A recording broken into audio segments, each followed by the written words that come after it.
Hello प्यारे बच्चों, आज हम आपको यूपीएस एकेडमी के तहत क्लास 12 का बायोलॉजी पढ़ाने जा रहा हूँ। मेरा नाम राम सुबोध सर है। मैं आपको स्टार्टिंग से पहला चैप्टर पढ़ाया था सेक्सुअल रिप्रोडक्शन इन ऑर्गेनिज्म के बारे में। दूसरा चैप्टर था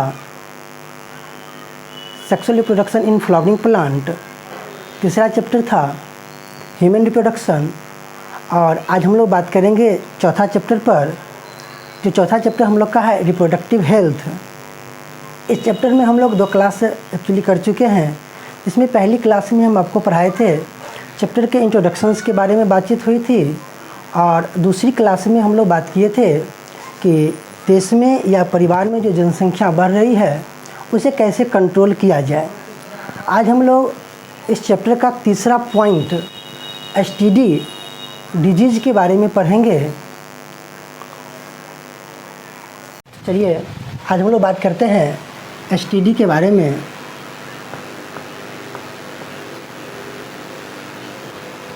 एसटीडी इसका पूरा नाम होता है सेक्सुअली ट्रांसमिटेड डिजीज।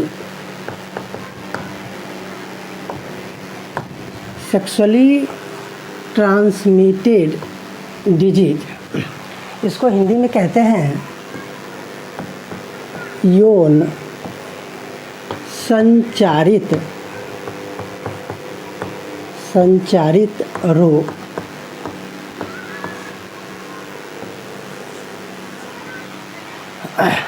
इस एसटीडी डिजीज में सबसे इम्पॉर्टेंट सी बात क्या है कि यह बीमारी अनैतिक संबंध स्थापित करने के कारण उत्पन्न होती है।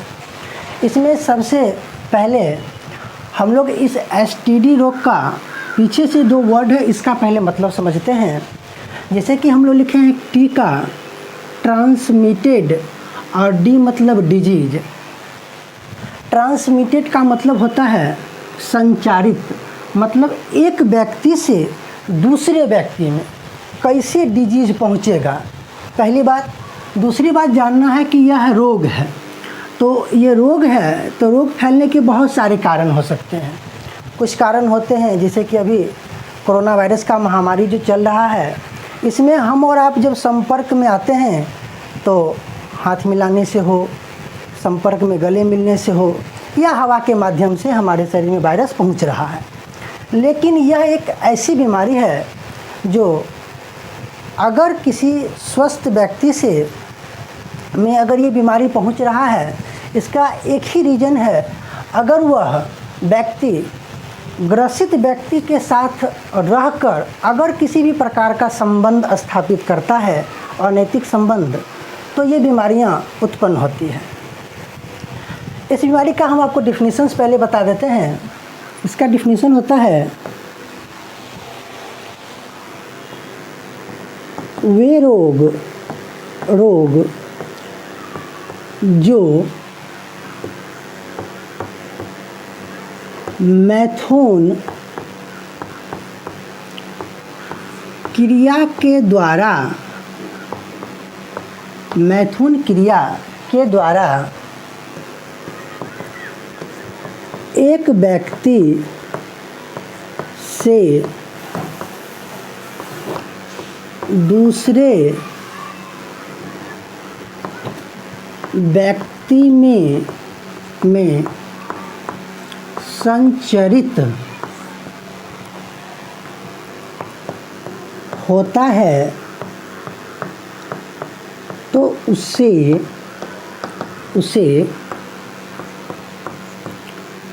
यौन संचारित रोग कहते हैं। मतलब परिभाषा से देखिए बिल्कुल क्लियर हो रहा है कि वे रोग मतलब वह डिजीज है यहाँ पर जो मैथुन क्रिया के द्वारा अगर एक व्यक्ति से दूसरे व्यक्ति में अगर यह बीमारी संचरित हो रहा है, पहुँच रहा है, तो ऐसे रोग को कहते हैं यौन संचारित रोग। जैसे कुछ इसका एग्जांपल्स देख लीजिए, जैसे एक बीमारी है जिसका नाम है गोनोरिया।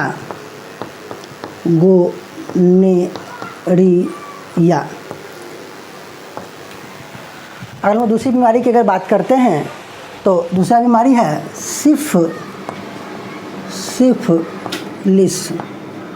सिफिलिस। अगर हम लोग तीसरी बीमारी की अगर बात करते हैं तो तीसरा बीमारी हम लोग का है और बहुत ही जाना माना सा मतलब बीमारी है, बड़ा ही प्रचलित सा है, जैसे कहते हैं इसको एड्स। यह भी एक प्रकार का यौन संचारित रोग है जो HIV वायरस के कारण उत्पन्न होता है। तो ये सारी बीमारियां हम लोग देख रहे हैं, ETC कर देते हैं। ये बीमारी हम लोग का है यौन संचारित रोग, जो अगर कभी भी फैलेगा तो इसका सिर्फ एक ही मकसद आता है यहाँ पर, मैथुन क्रिया।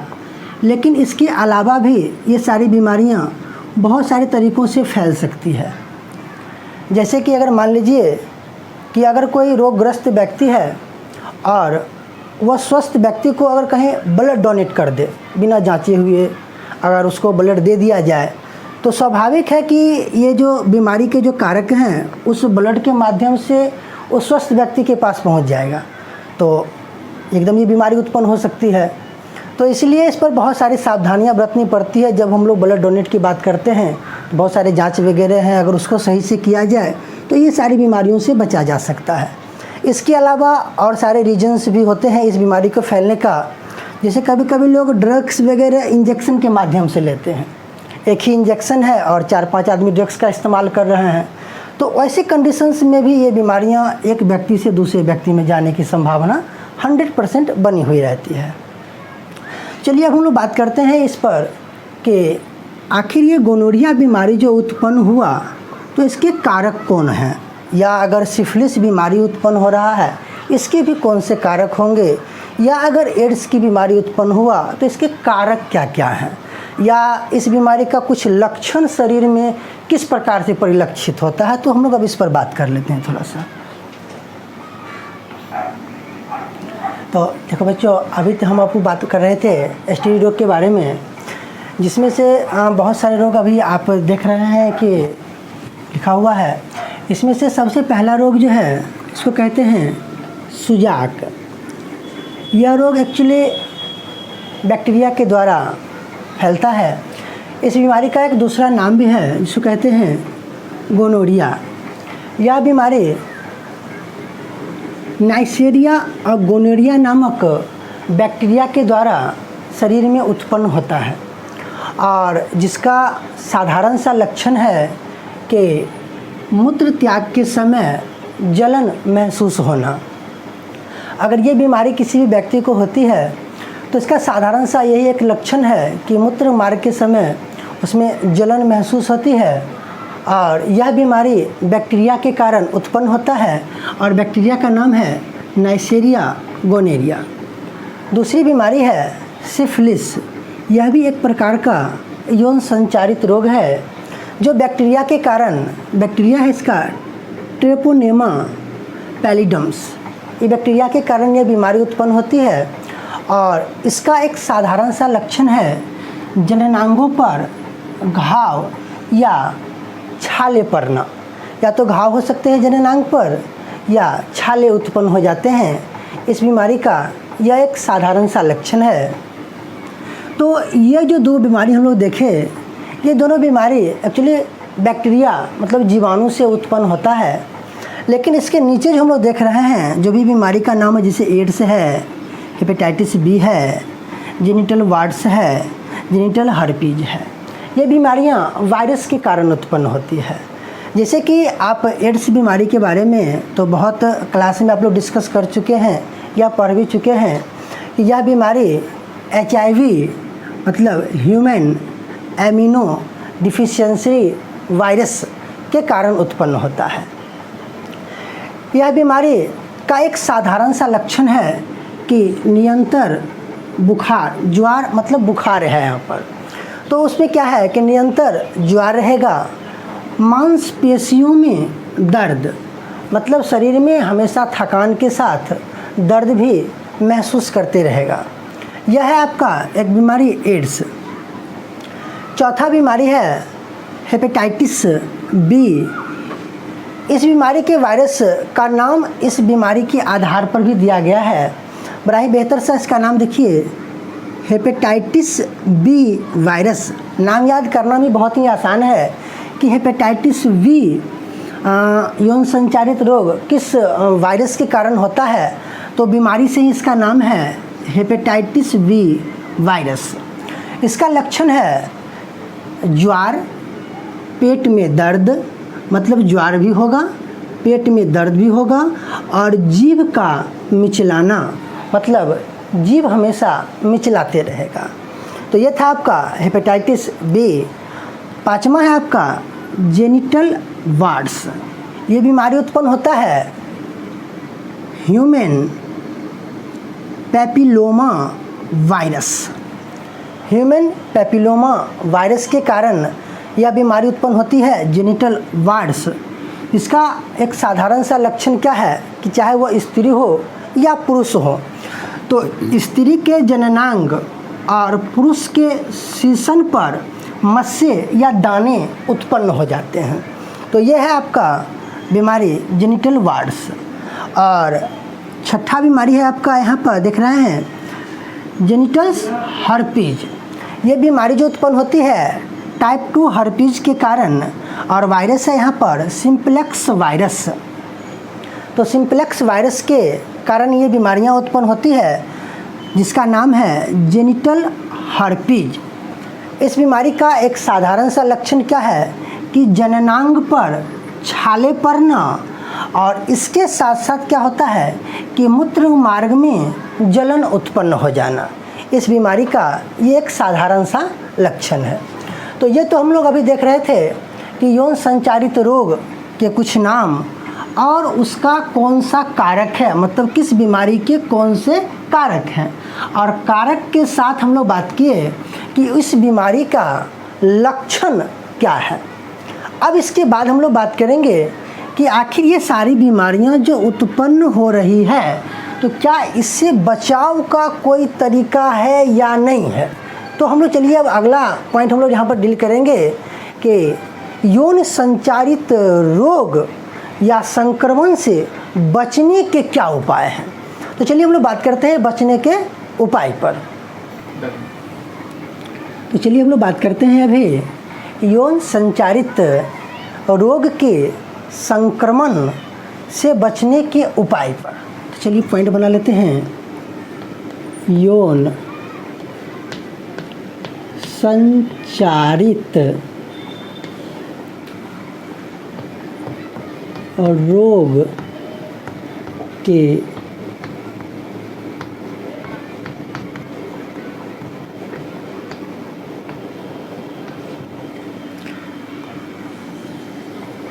चलिए तो हम लोग बात करते हैं यौन संचारित रोग के संक्रमण के उपाय कौन कौन से हो सकते हैं।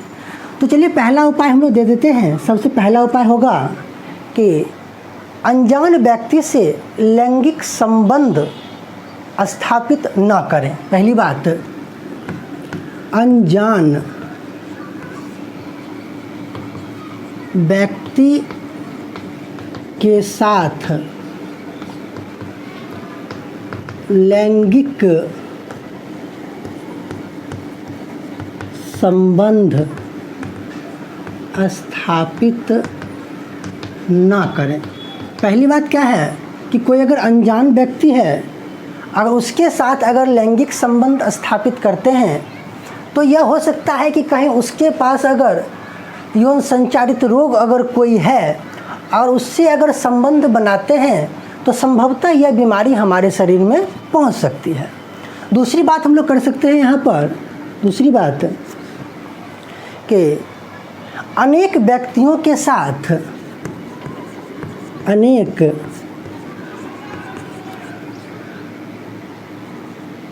व्यक्तियों के साथ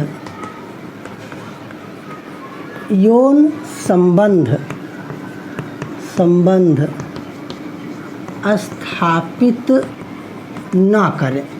दूसरी बात है कि अगर कोई एक व्यक्ति है और अगर अनेक व्यक्ति के साथ अगर इस प्रकार के यौन संबंध को स्थापित करता है तो संभवतः यह बीमारी उत्पन्न होने की संभावना बनी रहती है। तीसरी बात है कि अगर हम किसी के साथ अगर मान लीजिए यौन संबंध की बात अगर करते हैं तो सबसे तीसरा और इम्पोर्टेंट बात आता है कि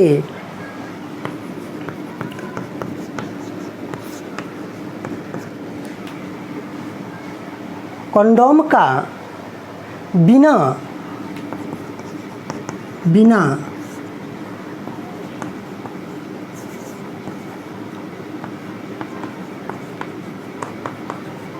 इस्तेमाल किए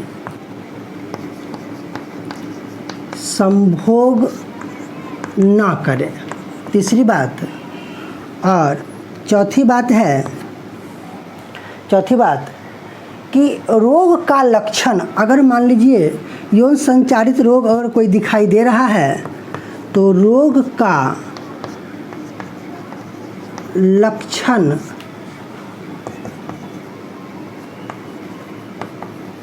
दिखाई देने पर तुरंत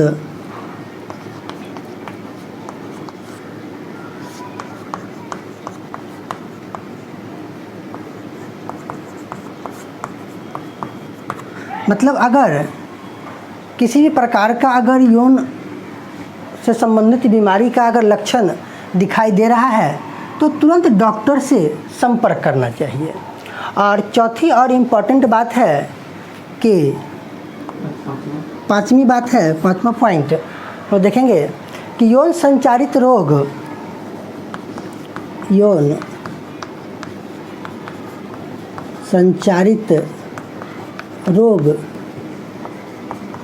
एक घातक बीमारी है, अतः हमें हमेशा सावधानी रखनी चाहिए। तो अगर हम लोग इन 5 बातों को अगर ध्यान में रखते हैं तो चलिए अभी हम लोग बात कर रहे थे यौन संचारित रोग के संक्रमण के बचने के उपाय, जिस पर हम लोग 5 पॉइंट पर भी चर्चा किए। पहला पॉइंट, दूसरा पॉइंट, तीसरा पॉइंट, चौथा और 5वां पॉइंट।